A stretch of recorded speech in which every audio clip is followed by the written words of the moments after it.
মুরব্বীরা একটা কথা বলে থাকে, কাল কিয়ামত। কাল কিয়ামত যদি আপনি মজা করেও বলেন মুরব্বী কাল কিয়ামত, জন্মের পর থেকে শুনে আসছি, ওই কাল তো আজও আসলো না, ওই কাল তো আজও আসলো না। এই কাল কিয়ামত শব্দটা ব্যবহার করা হয় এই কারণেই, কারণ কিয়ামত কখন আসবে, কবে আসবে, এটা আমরা কেউ জানি?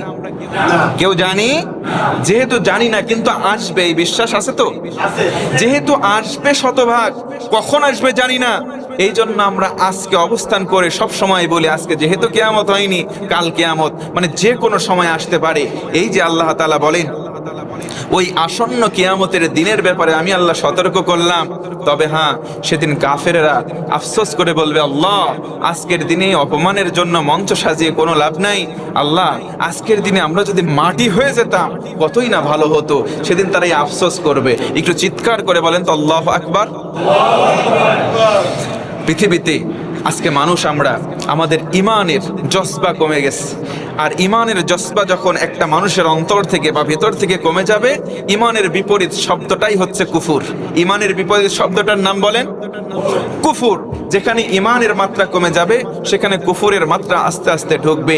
তার মানে আমাদের ভিতরে আল্লাহ রসুল বলেন ইমান মাঝে মধ্যে বের হয়ে আমাদের মাথা থেকে উঁচু হয়ে আসমানের ওই যে নিচে জমিনের উপরে আমাদের মাথার উপরে হ্যাঙ্গিং ঝুলন্ত থাকে।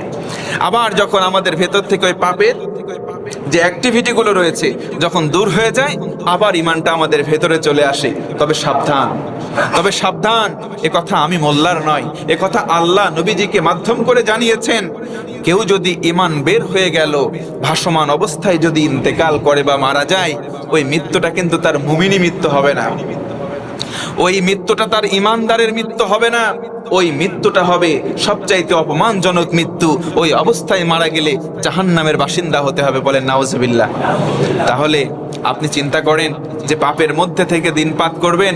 আপনারা অনেকে চিন্তা করে থাকেন, আমরা সমাজের চিত্র বলছি, যে পাপ করছি একটা সময় আছে তওবা করে ফেলবো। এ ভাই, তওবা করার মতো যে সুযোগ পাবেন এই গ্যারান্টি কি আছে? সবাই বলেন আছে? এখানে যে আসি, বের হয়ে চলে যাব, বাড়িতে গিয়ে দুপুরের খানা পিনা গ্রহণ করবে, এই গ্যারান্টিও কিন্তু আমাদের নাই, এই গ্যারান্টিও আমাদের নাই। সুতরাং দুনিয়াতে সব কিছু পড়ে রবে। একদিনের জন্য আপনি চোখ বন্ধ করে ভাবেন যে আমি দুনিয়াতে নাই। আপনি মনে করেন দুনিয়াতে নাই, আপনি চোখ বন্ধ করে উপলব্ধি করতে পারবেন দুনিয়া ঠিকই চলতেছে দুনিয়ার গতিতে। আপনি যে নাই, দুনিয়াকে, দুনিয়ার মানুষ, দুনিয়ার সিস্টেম আপনাকে গোনার টাইমই নাই। কি কথা বলেন মুসলমান, ঠিক কি না? আমি যদি নাই, আপনি নাই দুনিয়াতে, চিন্তা করেন আপনি আমি মারা গেছি, দুনিয়ার যে সার্ভার রয়েছে, মানে দুনিয়ার যে মানুষ, যে সিস্টেম রয়েছে, আপনি যে একজন মানুষ ছিলেন, একদিন, দুই দিন, তিন দিন আপনার পরিবারের লোক হয়তো কান্নাকাটি করবে, তারপরে এক সপ্তাহ পর সমাজের মানুষই আপনাকে ভুলে যাবে, যে অমুক ছিল, অতীত হয়ে যাবে, আপনাকে গুণে চলবে, আপনাকে স্মরণ করে চলবে। এই টাইম দুনিয়ার মানুষের নাই। কিসের এত আত্ম অহংকার, কিসের এত কি বাহাদুরি? সুতরাং আমাদের দেশ ধনাঢ্যতা নিয়ে, বড় বড় গাড়ি বাড়ি, ব্যাংক ব্যালেন্স, ক্ষমতা নিয়ে কোনো কিছু স্থায়িত্ব পাবো না। আমাদের স্থায়ী হবে 3.5 হাত মাটি ছাড়া আর কোনো মাটি পাবো না।